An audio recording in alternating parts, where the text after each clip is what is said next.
binary sort, binary search, whatever it is. Binary search. Fuck it, I just fucked it up. Let's just go and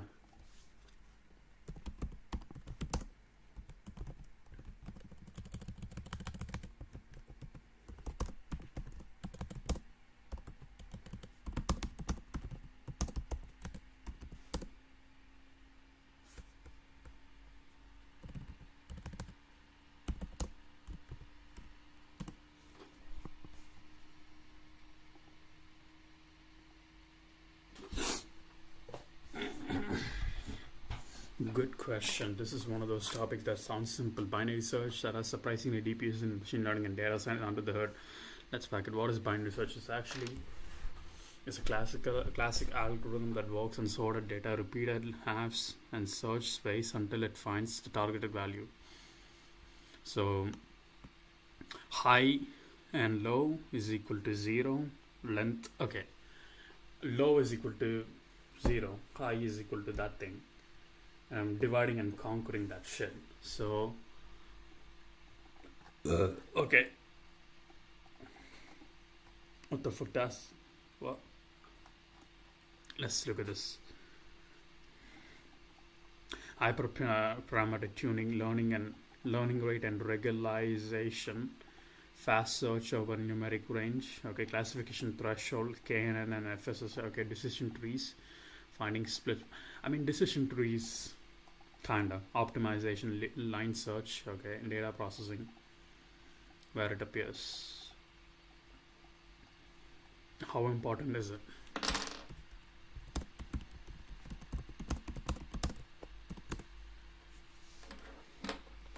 Honestly, shows not an engineer learning of syntax. Binary is foundational, not flashy. You don't see often in ML code directly, but it's everywhere under the hood. It is a gear inside the machine that, okay, it reduces the work from O of n log n. Is n log n shorter than n? Probably.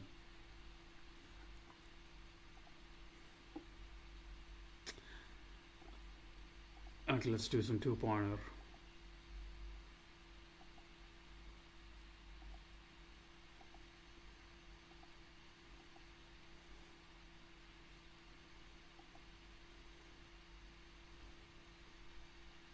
You're given a...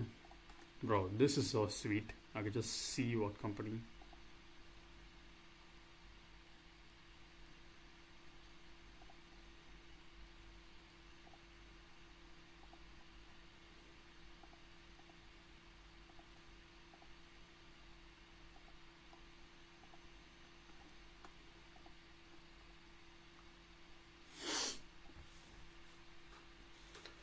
Bro, I just want to fucking leave. I don't want to do warm-ups. I don't do...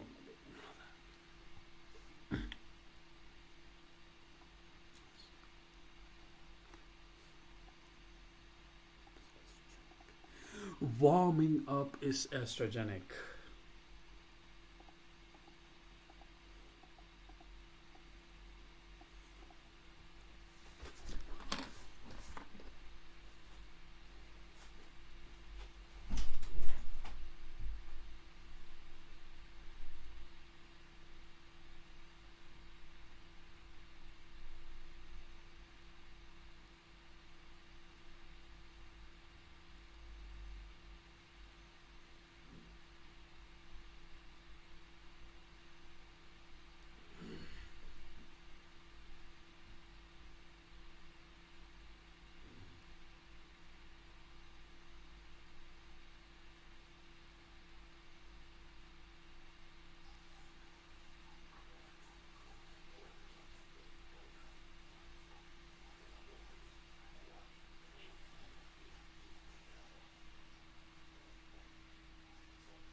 to find the target for in log of n time.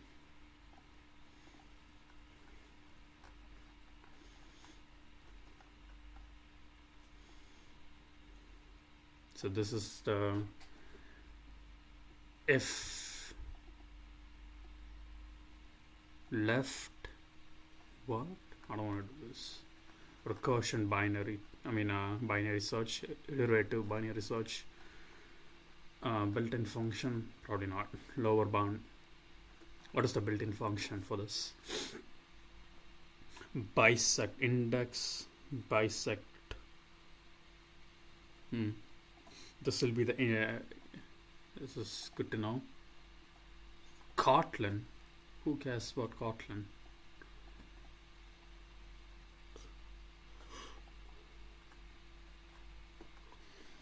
This is the lower bound, upper bound.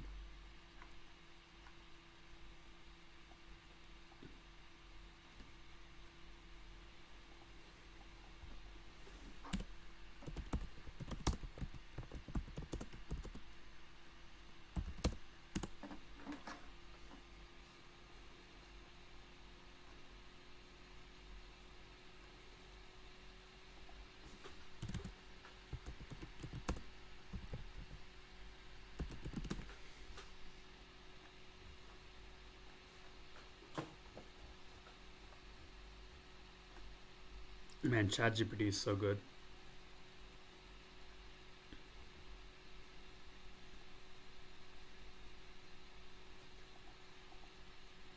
Is a much faster algorithm.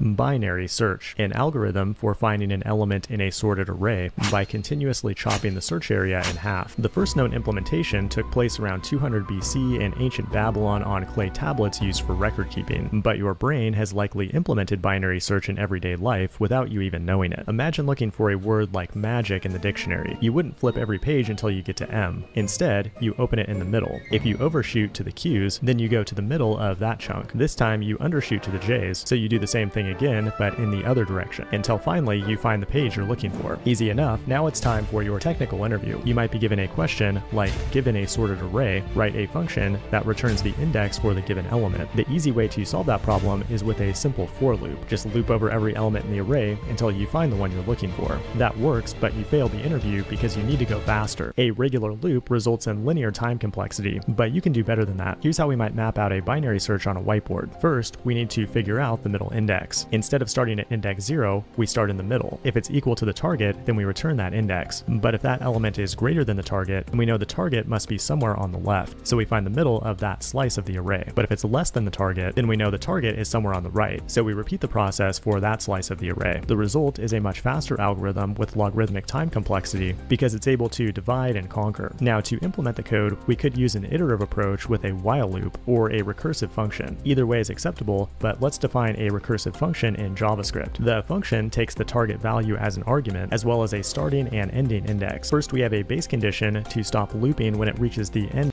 From there, we compute the middle index, then we check to see if that middle index is equal to the target, at which point we can return because we found the element we're looking for. Otherwise, we need to continue. Everyone learns it in Python anyway.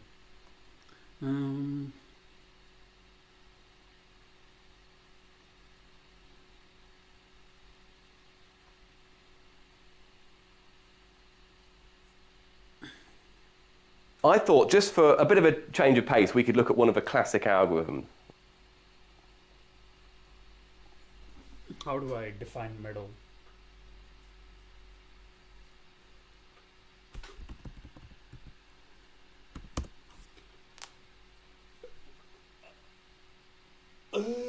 Half of length of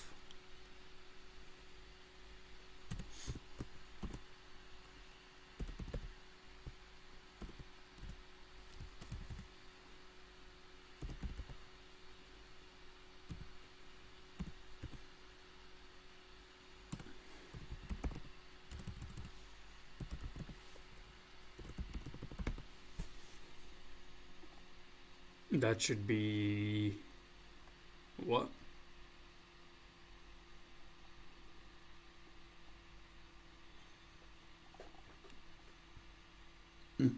if it's an even number, if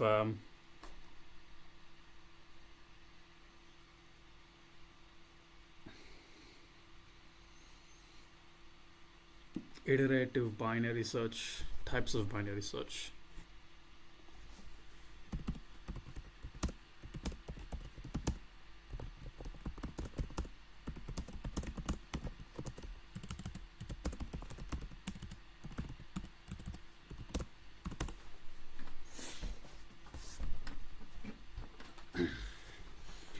Is the kind of question just memorizing stuff, but actually connecting algorithms to machine learning logic. Like unpack this carefully in two parts. Types of binary search, how each binary search or its variant appear in machine learning. Okay. Lower bound, bisect left, bisect right. Okay. How should I take notes for computer science?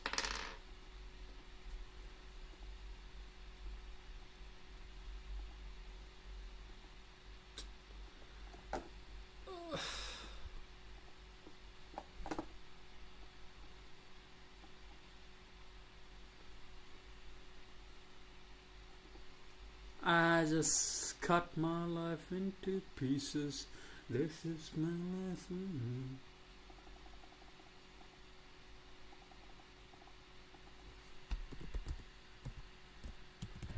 The maximum thing that my 16,000 samples per second can represent would be 8,000 cycles per second. And we have a problem because in my original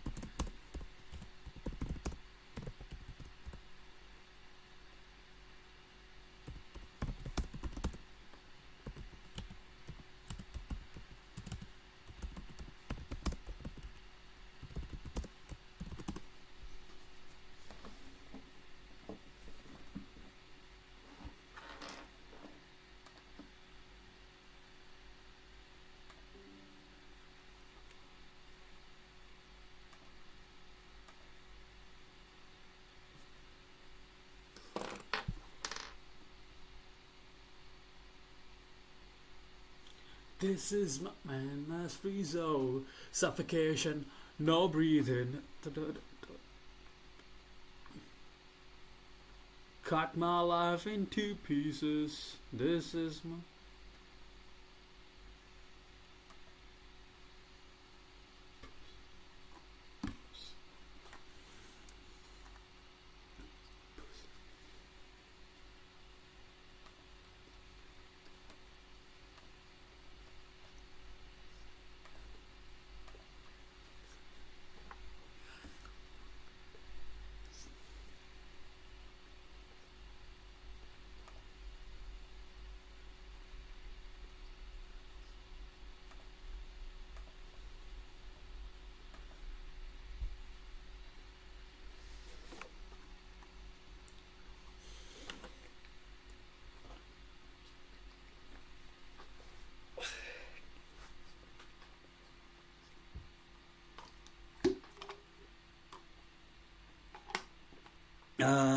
Fuck.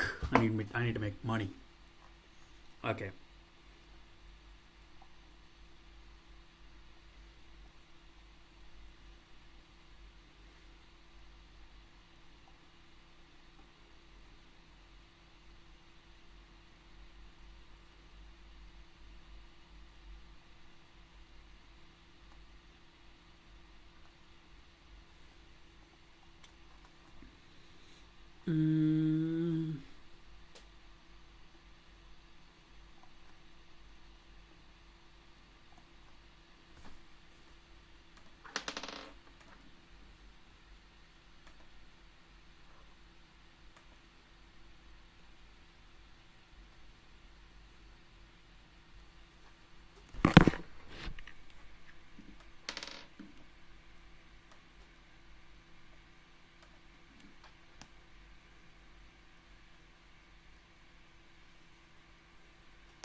let's look at the first one. Hey everyone, welcome back, and let's write some more neat code today. So today let's solve the problem binary search. We're given an array of integers. So left will be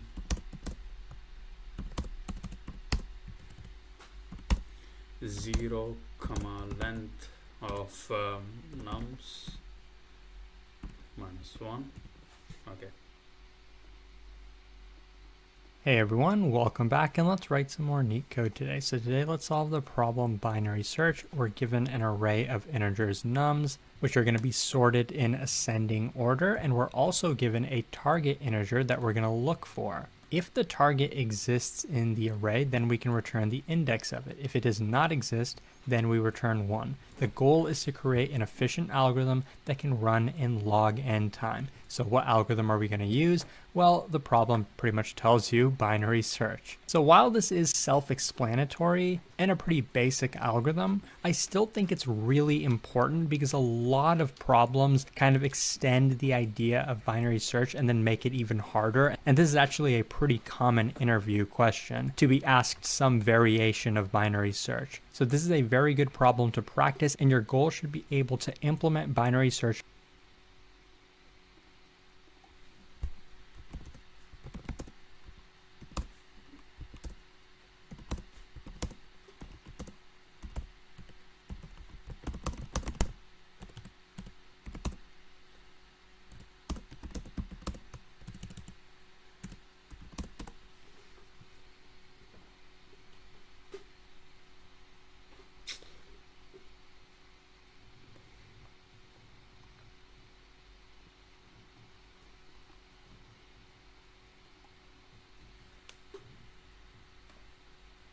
Fuck! I did not mean that.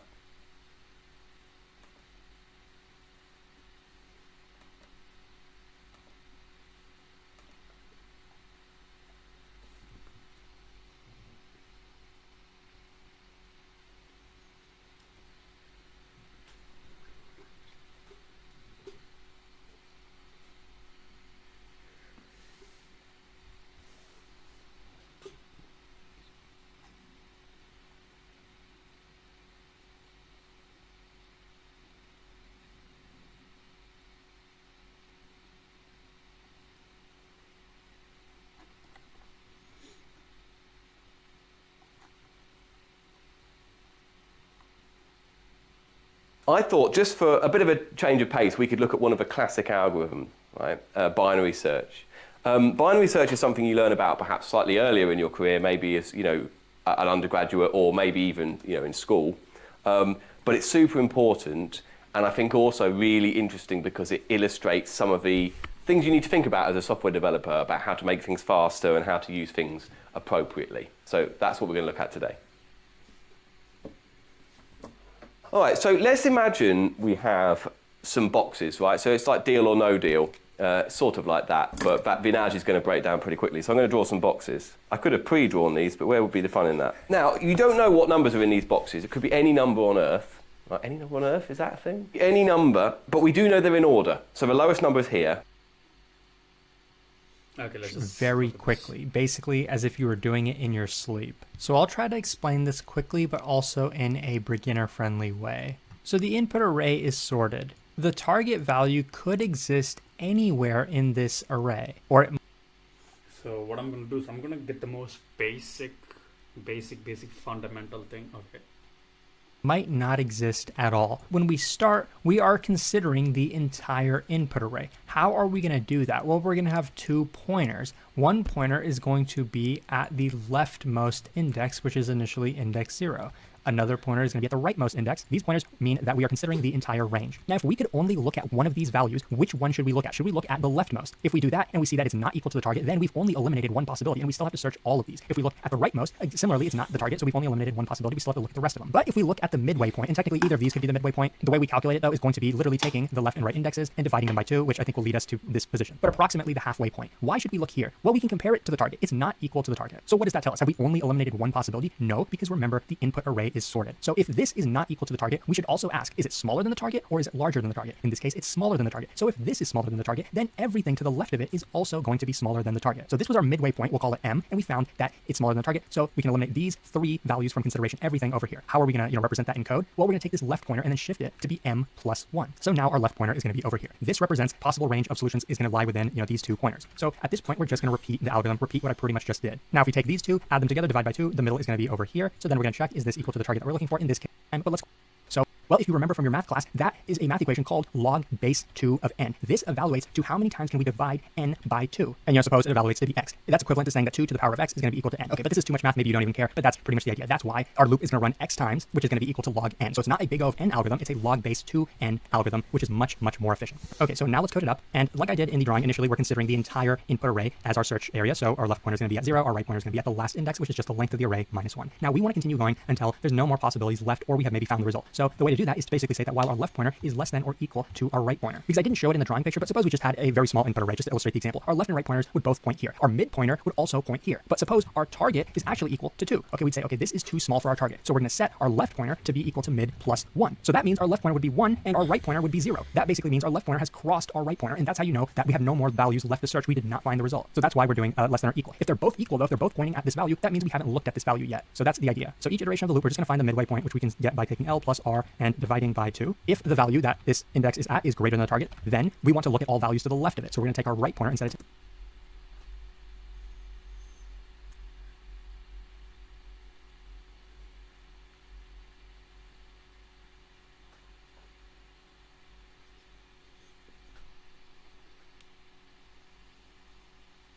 M minus 1. We want to look at all values to the left. We're basically shrinking our criteria. And in the other case, else if that num is smaller than our target, then we're going to do the opposite. We're going to set left equal to mid plus 1, just like in the drawing explanation. The last case is if neither of those are true, that must mean that we found the target. If it's not greater and not smaller, that means it must be equal. That means we can return M, which is the result. But if we went through every iteration of the loop and we didn't find the result, then outside of it, we are told that we should return -1 to indicate we did not find a result. So that's the solution. Let's run it to make sure that it works. And as you can see on the left, yes, it does, and it's very efficient. There's one more thing, though, that I want to mention to you, which probably won't come up in your interview. To be honest, it's never come up in mine. But there's actually one little bug here. I mean, technically, the bug doesn't exist in Python because Python integers are unbounded. They can pretty much be infinitely large. But in most languages like Java and C++, you might encounter an overflow. Because suppose we had a very large input array, and then these two integers were very close to the 32-bit integer max, which is something like 2 to the power of 31. Suppose they were both close to that, then adding them together would possibly overflow, and then we would get the wrong result in this value. So possibly your interview might ask you something about that, and how would you go about fixing that? Well, there's actually a way.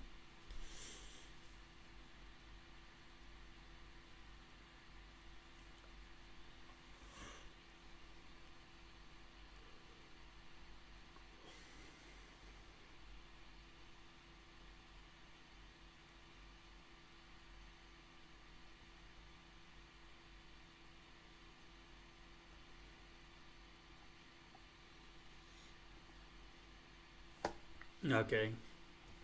While left is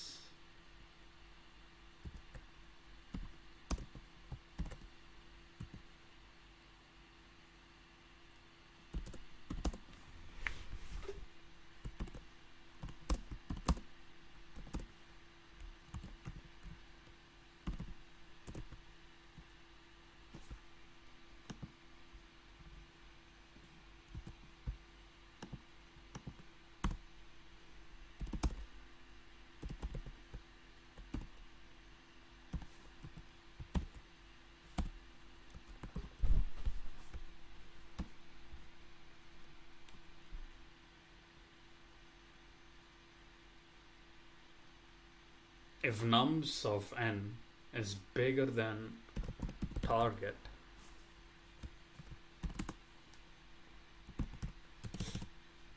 what do I need to do? I need to go left for, if it is like bigger, if this is bigger, so this will be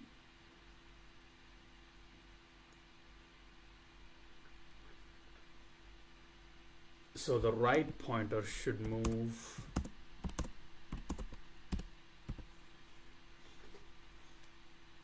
to that point. Okay.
It's gotta be nums of n, right? Oh, it just gets the index.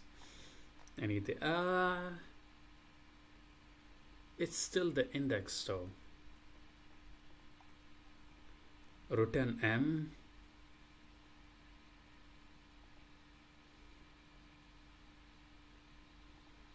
Like return m. Way to do that, we can still calculate the midway point between left and right without adding them together, because we can Return m. M is just else if no other answer is true. Return -1.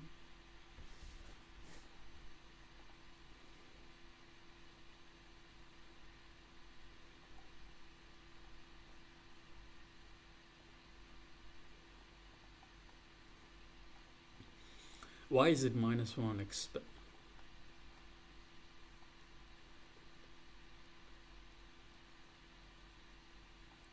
Oh, they just asked for the index. Cool. Why is it -1? Return -1. Why?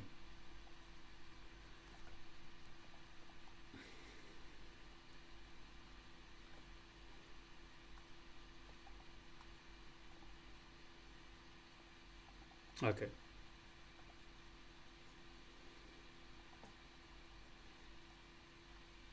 What? Time exceeded? It says time exceeded.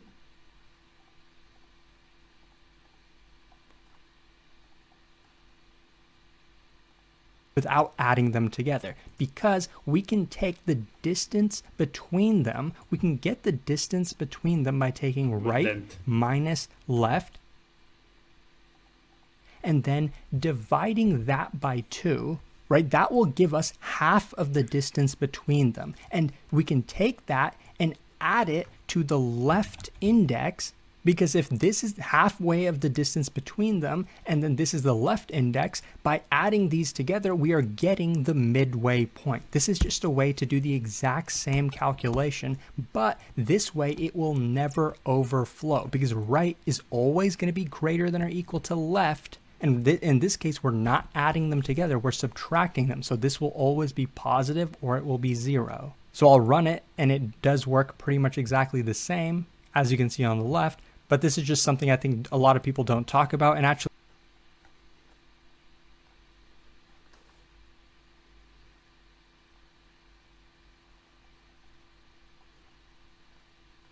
I pretty much never implement it this way. People have actually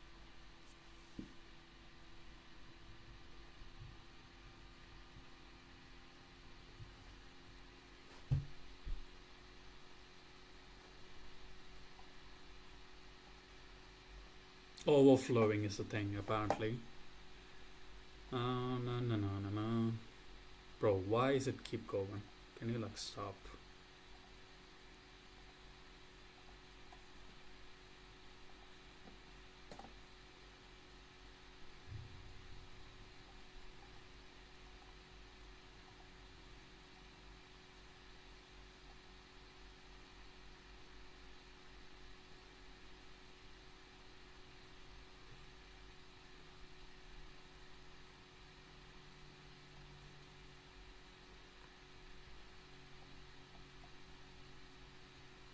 Word for word, bar for bar. It's still wrong. What's up? Oh man.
and the highest number's over here. Let's say they're integers just for the sake of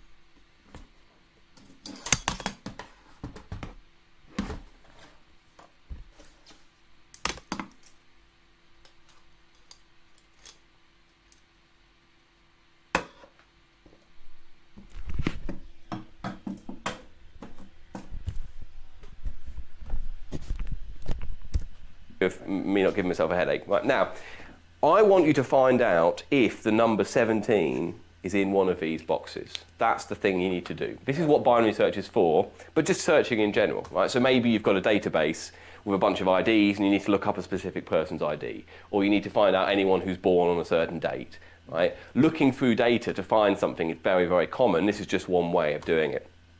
So that's the rules, right? The boxes are ordered. How do we find this as quickly as possible? The naive approach will be we start on the left, right? Let's open this box. Let's not do anything clever.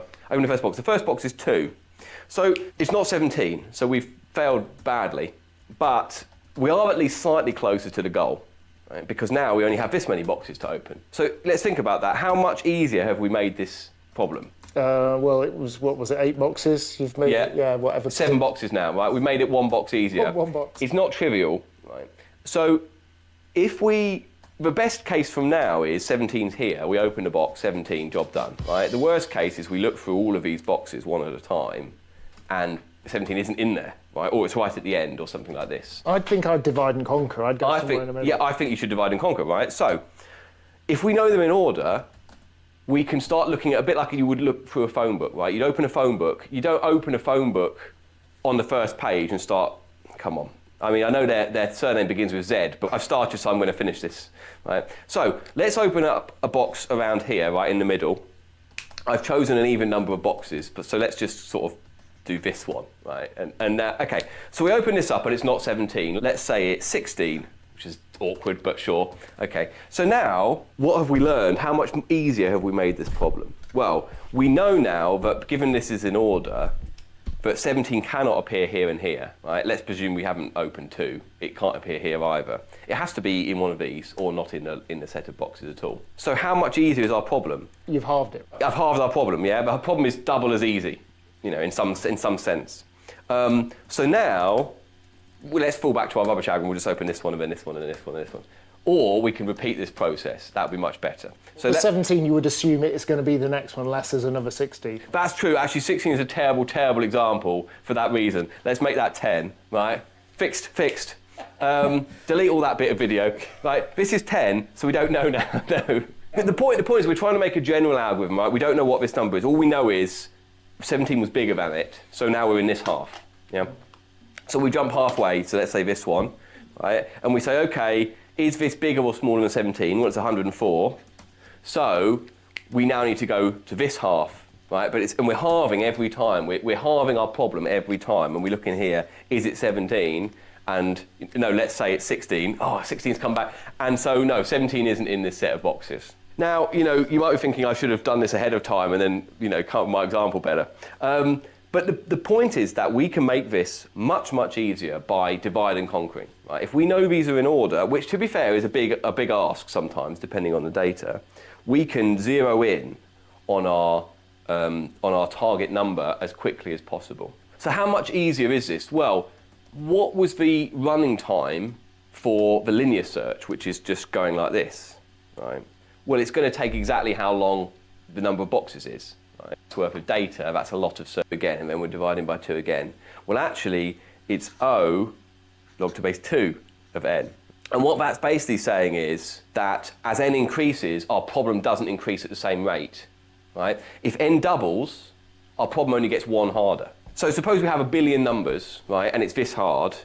If we have 2 billion numbers, we just have 1 extra step because we have to do that first divide to get down to 1 billion numbers. Right? So it's so much more efficient and it scales so much better. Scaling really, I think, in these kind of algorithms is what's important. It doesn't matter how long this takes for 2 numbers, right? Because you just look at them. It's not a huge deal. But when you've got billions or you know, even more of numbers that you've got to look through, being able to do an algorithm like this is going to be much, much better, right? So how would we program something like this? Well, what we need to do is, well, you need to be able to basically be able to calculate the midpoint of where we are, right? And so The first time, that's easy because it's just the length of this array divided by 2.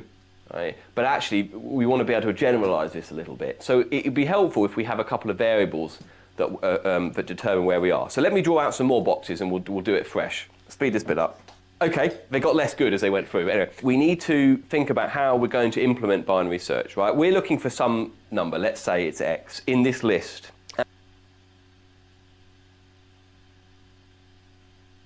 And we don't want to open the first one and then the second one. That's linear search. We want to divide and conquer. We want to go halfway. Now, the first iteration will be quite easy. We just take the length of this list divided by 2. This integer, we'll discard all the extra bits. And this one and this one. So we can now move new colour greater than the element m, in which case we're assuming the data's already sorted. Now, sometimes right? Whereas if you only ever want to look up one value, you might as well just find it and not worry. You see what I mean? So I think actually it's element, right? So we could say list index from 1,000,000 to there, right? So that's the. There are many different ways to put a shelf of books in order, alphabetically, by author or by title, by subject or by the colour of the spine. Those are all valid approaches for different situations. If you're running a bookstore that has a lot of customers coming in and saying, oh, you know, I don't remember the title, but I know it was red, then sorting by colour is a reasonable approach. In 1876, an American librarian called Melville Dewey published a 4-page pamphlet describing how he thought a public library should be ordered. Before Dewey, books in many libraries were ordered by when they were purchased. As new books arrived, they would just be allotted to a shelf or to a box that matched their size, and there'd be a central card file somewhere listing where everything was. You would have to ask a librarian if you wanted a certain book, and they'd retrieve it for you. Just browsing the shelves wasn't a thing. Dewey gave each subject an index number, and then said that the shelves should be ordered by that number. Over the years, the Dewey Decimal System became a standard. Dewey had solved a serious problem, how to sort and find information without having to bother the head librarian. And because books were clustered by their subject, it encouraged general interest browsing of the shelves.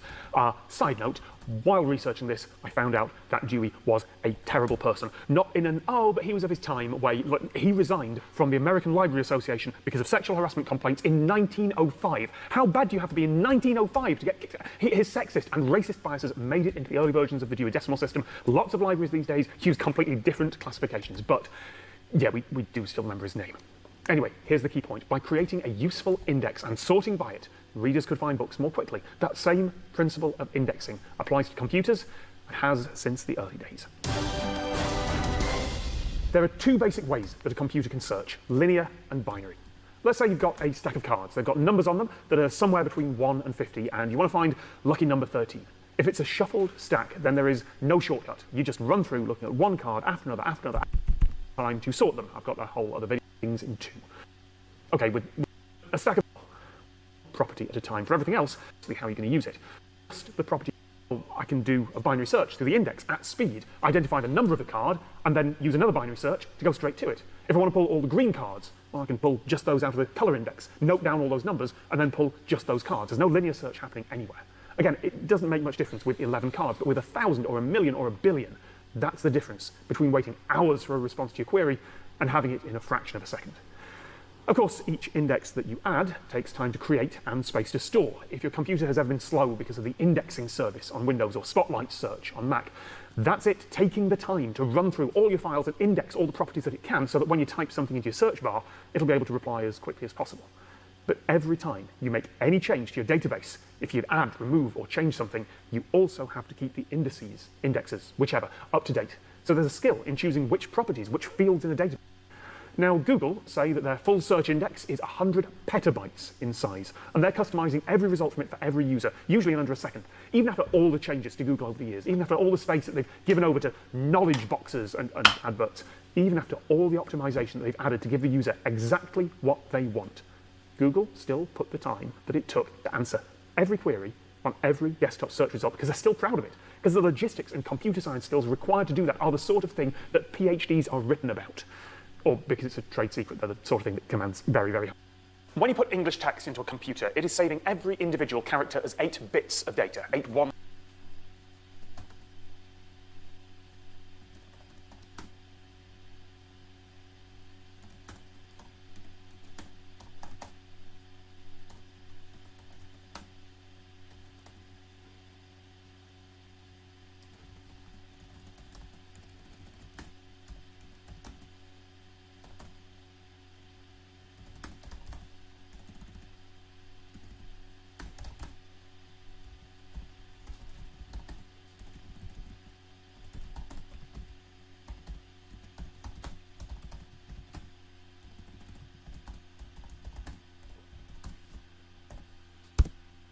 ones and zeros. I mean, they're not actually ones and zeros, they are particular positions of atoms on a disk or a few electrons going over a wire, but as far as we're concerned in the computer science world, they are ones and zeros, bits. And yes, a modern phone or computer might store a few quadrillion of them, but every time you've had to wait a long time for a download or your phone has complained that its storage is full, you are running up against the same question that computer scientists have been working on since before these things here were state of the art. Can we please not use so many bits? Lossy compression, where it doesn't matter if you lose a little bit of detail, but text has to be losslessly compressed. You can't just lose a bit of detail, otherwise you end up sending the wrong worms. So there are many different ways to put a shelf of books in order.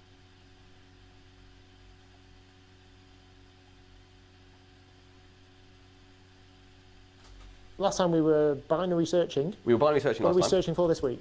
We're still binary searching, but we're going to binary search ever so slightly better than we did before. That's the idea. So it was pointed out into comments to me that under some, languages and computational architectures, there'd be a bug in the binary search code that I wrote. Now, I mean, I would like the record to show that there isn't a bug in my code, obviously. Mostly because I programmed it in Python, and Python has a slightly different way of dealing with numbers. But let's look at this bug, because actually this was quite a serious problem. This existed in Java, for example, for about 9 years, nearly a decade. This bug was there, which would have thrown errors in a certain set of circumstances, where this binary search that you program but makes absolute sense doesn't actually do what you think it does under some circumstances. It's an edge case that you haven't spotted, right? There are always going to be things like this. So there's a much safer way to code it where you can get around this problem, but this happens a lot with code. You write your code, you do a lot of tests, everything works fine. You just didn't test those exact set of circumstances that caused the bug to appear, right? So actually, one of the phrases you see a lot is recreate the bug, right? Which is where when someone reports there's a bug to you, if you can recreate it, that's the first step in finding it. So let's remind ourselves what we were up to. We had some boxes, which I'm going to draw again, but we're not going to spend too much time talking about binary search this time. We're just going to talk about the way we calculate which box to open next. So if you remember, we have some variables in our binary search that represent where we are currently looking. Right, so at the beginning, we have our left point over at the start of your array, and the right point at the right-hand side of your array. And then later, maybe you've decided it's only in this section, so you have your midpoint somewhere over here. Right? So let's suppose we have our left point here and our right point up here. What we need to do is calculate our midpoint. And we do that so that we can decide, well, okay, we're probably going to open this box. We open this box and decide which side then we need to look on, or maybe we found our number. So the formula we used for this was m is equal to L plus R divided by 2. Right? And then what we did was we did the floor function, which says the nearest integer below this. Now, in Python, this will always work, because in Python, as far as I know, in Python, we don't have the same restrictions as we do in some other languages where numbers are a fixed size. But as mentioned in the comments quite reasonably in the last video, there are certain circumstances where this will fail. Right? And that's because what we're doing is we're doing this very large intermediate sum between the left and the right, and then dividing by 2. Which basically means that temporarily our number gets very large, and then it gets reduced back down into correct range. So what this should do is give us an m value of L plus R over 2, which will be the average, which is m, right here. But imagine your data is, let's say, 1 or 2 billion elements in length, right? Which doesn't happen to me very often, but it does happen sometimes. And it would be much more common if you were working for a large organisation that had a huge amount of data. Now let's imagine that each of these numbers is over about 1.2 billion or something like that. So the theoretical maximum size of an array in Java is about 2.1 billion elements, roughly speaking. That's the maximum size of a signed integer. And if we're looking up at the top end of this array, then our L and R values are going to be close to that value. When we add them together, they're going to overflow over the maximum integer size. So if L plus R is over this value of 2.1 billion, you'll get what we call an integer overflow, where your integer becomes so big, but it wraps back around, and you get a very, very large minus number because of the two complements. Perhaps the most easy one to understand is that, yes, if you add together two positive numbers that are too big, they're going to come out looking like a negative number. Right, now, if you try and index your array at m, where m is a hugely minus number, you're going to get an error, right? An out of bounds exception, and your code is going to crash. Right? So if you don't ever have that situation, then this will never come up, right? And that doesn't mean necessarily that you should always just use this code, but it's worth noting that you might have a set of circumstances where 1 billion is way out of the range that your program would ever produce, in which case this is not really a big deal. And this is probably why it didn't get spotted for many years, because it just didn't come up very often, right? And then when it was eventually found, it found there was textbooks that were wrong, Java was wrong, huge implementations were wrong, because there's not really anything wrong with this. It just doesn't work because of the restrictions on integers. So what would be a better way of doing it? What we were originally doing was L plus R divided by 2. So if you had an L that was here, like this, and a bigger R, because your R is over on the right-hand side over here, what you would be doing is putting this here, adding them together, and taking the midpoint, which would be somewhere sort of here. Right? That's kind of the idea. That's your average. But yeah, if you put that there, it'd probably run off the end. Right, runs off the end of the screen, and we've got our overflow, and then we're all way over here on the, yeah, exactly. Right, so, the paper works, we should stick with it. What we're going to do instead is we're going to do R minus L, right, R minus L. So what would that be? That would be the difference between R minus L here. I could probably draw it over here. So then what you do is what, half of that and then add it to the L? Exactly, right? So we divide this by 2 to get this bit here, right? And then we add the original L back again. So this is R minus L over 2, and then we add back L, right? I'm not sure if drawing it out like this worked, but hopefully that makes sense. So it's a slightly more complicated sum, but hopefully it keeps us in bounds, Yeah. right? So what we've done is it keeps us in bounds because we've never, R is always bigger than L in our binary search, or they might be the same, in which case that's the last step. But essentially, R minus L is never going to be a negative number, and it's never going to overflow over the end of a 32-bit integer, right? And that avoids this problem. Okay. So I actually implemented this in Java, and we can actually see it crash, and then we can fix it, right? Okay. So I just recreated my Python code in Java because I wanted to recreate the bug, and in Python, it has arbitrary size integers, which means that basically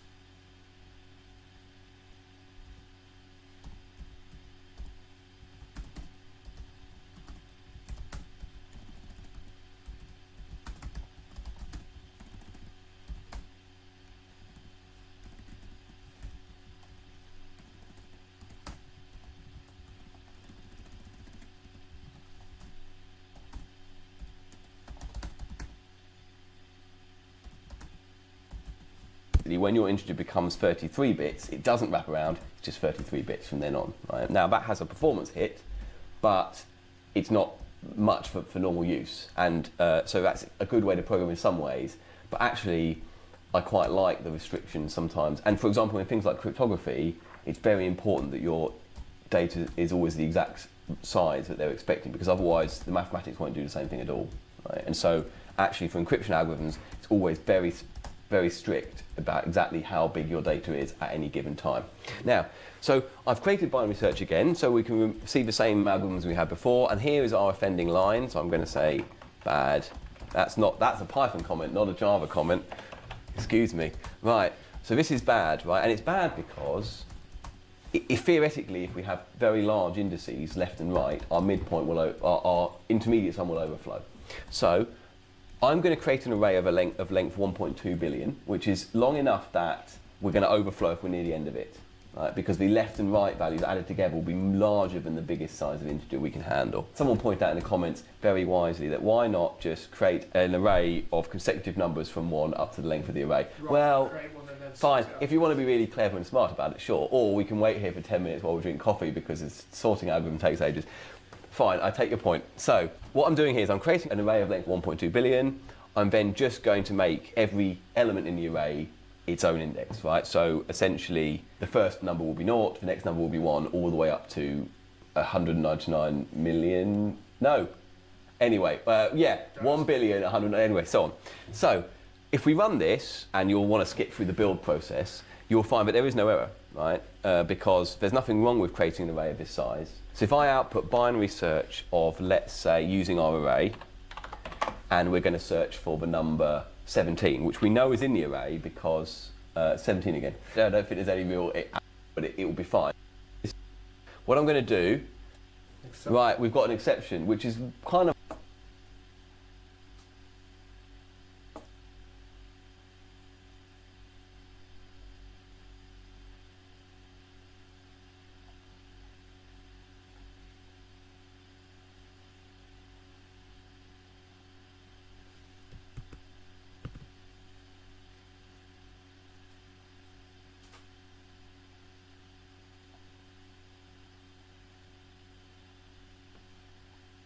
You're given a... No.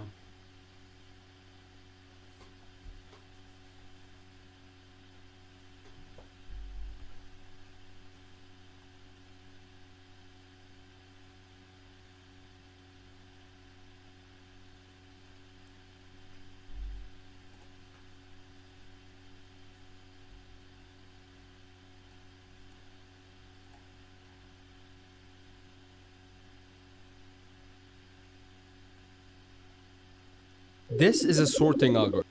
Describe how a binary search tree can be searched.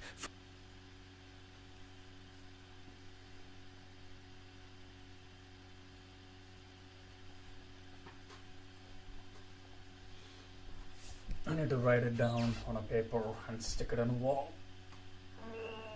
Okay,